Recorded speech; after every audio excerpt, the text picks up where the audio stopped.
Pertempuran Sungai Selim merupakan rangkaian pertempuran dalam kampanye Jepang di Malaya atau Malaysia ini. Pertempuran ini terjadi pada tahun 1942 dan cukup terkenal karena taktik kejutan pasukan tank dan infanteri Jepang. Sungai Selim sendiri merupakan sebuah kota kecil yang terletak di distrik Malim, negara bagian Perak, Malaysia. Tepatnya di sebelah selatan Perak, sekitar 100 km dari Kuala Lumpur. Pada pertempuran 4 hari di Kampar, Jepang menderita banyak korban. Artileri Inggris begitu akurat dan efektif sehingga Jepang cukup kewalahan. Bahkan resimen 41 Kolonel Kanichi Okabe nyaris hancur. Tanggal 2 Januari, Divisi Infanteri ke-11 India keluar dari Kampar yang dijepit oleh pendaratan Jepang di laut di sisi selatan, posisi Kampar. Pasukan Jepang mencoba untuk menyekat divisi ini dari jalan ke Singapura. Pasukan Inggris kemudian mundur ke posisi yang telah disiapkan di Trolak, 5 mil utara Sungai Selim.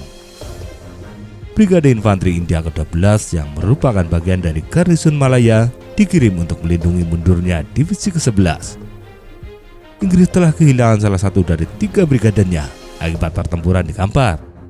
Brigade 516 yang digabungkan hendak dipindahkan ke pertahanan pantai lebih jauh ke selatan untuk mempertahankan sayap para divisi. Brigade ke-12 diperintahkan untuk melindungi mundurnya brigade ini. Komandan Divisi Infanteri ke-11 India, Brigadir Archibald Faris, kemudian menjadi penanggung jawab seluruh unsur pasukan di Sungai Selim. Brigadir Faris kini membawahi Brigade India ke-12 Letkol Ian Tewak dan Brigade Gurkha ke-28 Letkol Rai Selby. Brigadir Faris dan para perwira kemudian mengatur pertahanan di Sungai Selim. Salah satu batalion Ian Setewat menempati kedua sisi jalan dan menyebarkan pasukan melalui hutan lebat dari koridor ke utara Trolak. Ia juga menempatkan markas besarnya di perkebunan Jeluni Rubber. Batalion ke-4 Resimen 19 Hyderabad pimpinan Mayor Alan Davidson Brawan menempati posisi maju dengan rintangan anti-tank dan blokade jalan. Posisi berikutnya dipegang oleh Batalion ke-5 Resimen 2 Punjab pimpinan Letkol Carlos Cecil Diakit. Batalion 2 Argyll and Sutherland Highlander pimpinan Letnan Kolonel Lindsay Robertson ditempatkan dalam posisi bertahan, namun tanpa senjata anti-tank ataupun blokade penghalang jalan. Brigadir Faris menempatkan Letkol Rai Selby beserta Gurkha menyebar di sepanjang jalan dan rel kereta api menuju kedua jembatan. Kedua fasilitas ini telah dipersiapkan untuk diledakkan dengan bom kabel. Pasukan penyerang Jepang berasal dari Resimen Infanteri 42, Divisi Infanteri 5 Koi di bawah komando Kolonel Ando. Pasukan Jepang juga dilengkapi dengan 17 tank di bawah komando Mayor Toyosaku Shimada. Tugas resimen ini adalah menggantikan penugasan Resimen 41 yang dihancurkan dalam pertempuran Kampar. Tanggal 5 Januari 1942, barisan belakang dari Brigade 516 berhasil mundur melalui posisi Brigade ke-12. Segera setelah itu, kompi pengintai dari Resimen ke-42 bergerak mencapai posisi Hyderabad serta melancarkan serangan pendahuluan. Pertempuran tidak berjalan sesuai harapan. Pasukan Hyderabad berhasil menewaskan 60 prajurit pengintai Jepang. Kolonel Ando memutuskan untuk menghentikan serangan dan menunggu dukungan artileri. Tanggal 6 Januari, pasukan tank Mayor Shimada tiba di markas Kolonel Ando. Shimada meminta izin untuk menyerang langsung saat itu juga. Shimada memiliki taktik tempur yang tidak biasa, yaitu serangan menggunakan tank pada malam hari. Serangan malam dengan tank tentunya tidak lazim pada saat itu, apalagi Sungai Selim banyak terdapat hutan lebat. Namun tidak ada yang tidak mungkin, dan hal itu patut dicoba. Pukul 3.37 Januari, dengan berbekal informasi dari pengintai, pasukan Shimada mulai menembaki pertahanan Hyderabad 419. Tembakan juga diperkuat oleh satuan mortir dan artileri. Tank-tank Shimada kemudian mulai bermanuver menghancurkan blokade-blokade jalan dan pertahanan Hyderabad. Pasukan Hyderabad berhasil menghubungi satuan artileri Inggris. Satu tank berhasil dihancurkan. Namun pada akhirnya Hyderabad terputus komunikasinya dan situasi semakin buruk karena resimen ini tidak memiliki senjata anti-tank. Resimen 42 Jepang mengerahkan batalion ketiga dan berhasil menerobos penghalang jalan Hyderabad. Dalam 15 menit, para insinyur Jepang berhasil merobohkan semua penghalang jalan Hyderabad. Akibatnya, pasukan Hyderabad terpaksa mundur dan berpencar masuk hutan. Infanteri Jepang dengan dukungan tank dengan mudah melibas sisa pasukan Hyderabad yang mereka temui. Sisa pasukan Hyderabad yang mundur berhasil mencapai Punjab 52 dan segera mengabarkan bahwa infanteri Jepang yang diperkuat tank sedang bergerak ke arah mereka. Shimada kehilangan 2 tank akibat mengilas ranjau darat dan tembakan anti-tank dari pengintai Punjab. Shimada terus bergerak, namun ketika mencapai pertahanan Punjab, ia mendapat perlawanan yang hebat. Beberapa tank berhasil dihanguskan dengan bom Molotov. Tank yang terbakar secara langsung memblokir jalan ke arah Punjab. Akibatnya, pasukan Jepang berikut tank-tank mereka menumpuk di jalan tersebut. Jika saja Punjab berhasil menghubungi artileri Inggris, bisa dipastikan Jepang akan menderita fatal akibat dijatuhi bom-bom maut. Namun Punjab tidak menghubungi artileri, tentunya karena komunikasi sudah terputus.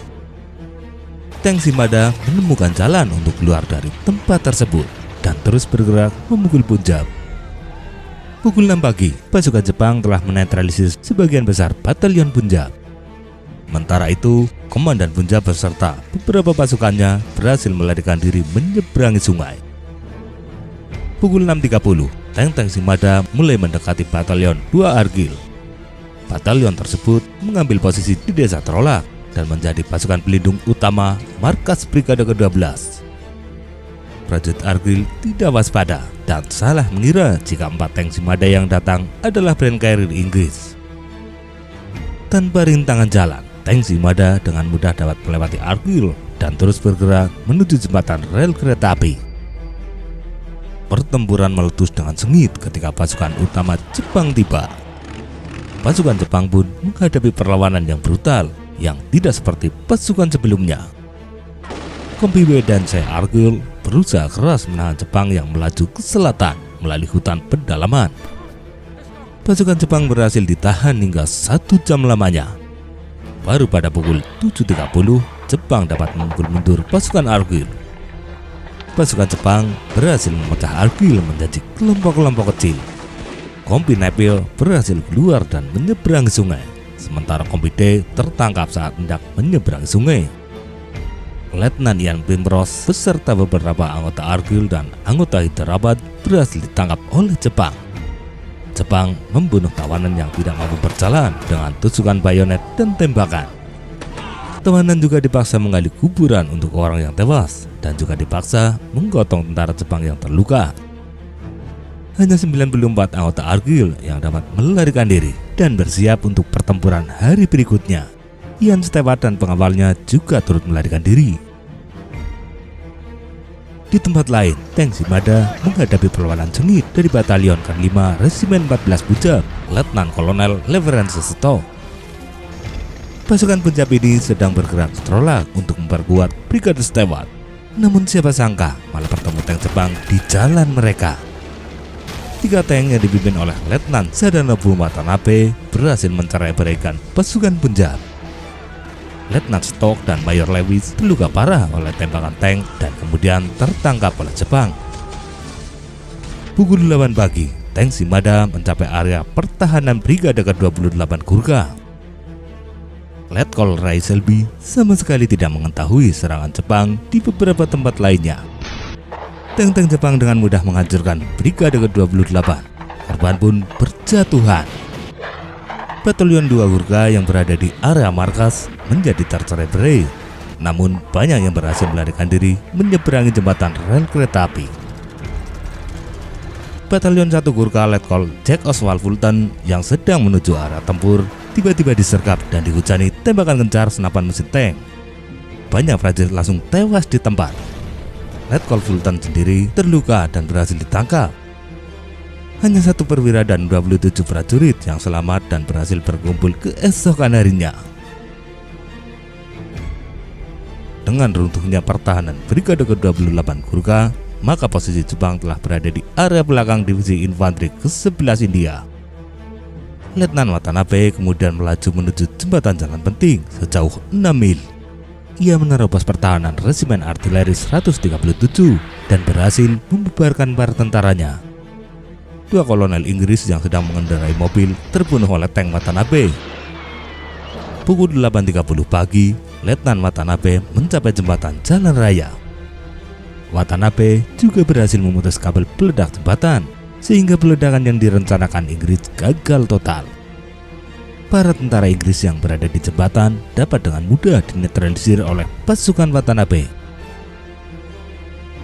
Pertahanan Inggris di Sungai Slim benar-benar dihancurkan oleh gabungan tank infanteri Jepang.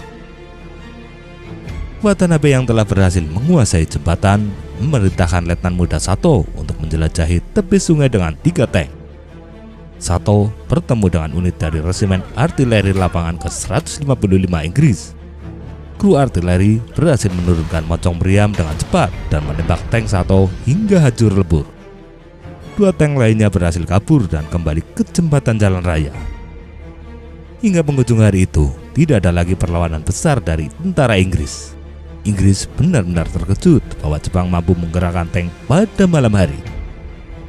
Divisi infanteri ke-11 India bubar dan sebagian sisa pasukan melarikan diri melintasi sungai. Kekalahan Inggris di Sungai Slim memungkinkan Jepang untuk merebut Kuala Lumpur tanpa hambatan besar. Pertempuran ini juga menyebabkan Brigade ke-12 India dan Brigade ke-28 Gurkha hancur total, sekaligus memupus harapan pasukan Inggris untuk bisa menang. Jumlah korban menurut sumber Jepang adalah dari divisi infanteri ke-11 India 500 orang tewas dan 3.200 orang tertangkap. Sementara korban di pihak Jepang 17 orang tewas dan 60 orang luka-luka. Namun banyak perwira Inggris yang kemudian tewas dalam penahanan dan juga banyak yang meninggal dalam evakuasi, seperti halnya Brigadir Archibald Paris yang tewas tenggelam. Kehancuran yang disebabkan oleh pertempuran singkat ini juga mengakibatkan Letnan Jenderal Percival mengubah taktiknya dari posisi bersiap defensif menjadi pemerintahan mundur cepat ke selatan. Akibat kehilangan banyak tentara dan persenjataan, peran divisi infanteri ke-11 India kemudian diambil alih oleh divisi ke-8 Australia yang memulai pertempuran pada tanggal 14 Januari 1942. Divisi infanteri ke-11 India sendiri dilebur dengan divisi infanteri ke-9 India. Dalam pertempuran Steam River, beberapa orang Inggris menyebut jika Jepang mampu menghancurkan mereka sebelum waktu makan siang tiba.